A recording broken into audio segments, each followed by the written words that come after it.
Social media is a way for everyone to connect, and politicians have been using these platforms to communicate with younger generations.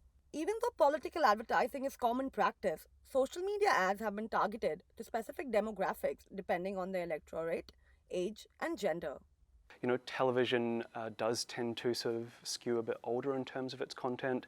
Social media, you're looking at stuff that's more engaging with young people, which is actually a pretty difficult demographic for some of those parties to get into, kind of because their policies aren't actually that in favour for young people. Young voters have been relentlessly bombarded with political ads throughout the election campaign, and not everyone's happy about it.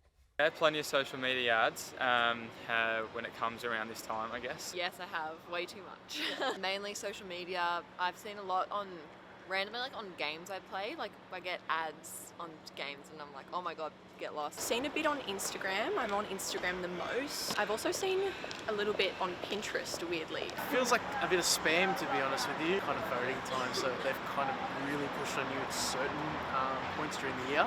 Social media's algorithm that learns user behavior and targets specific content creates what's called a filter bubble. This then influences the way people see the world through the screens. If you can persuade other people to think that everyone else wants to vote for this party, then that's actually going to be a pretty convincing message, even if they don't necessarily believe it.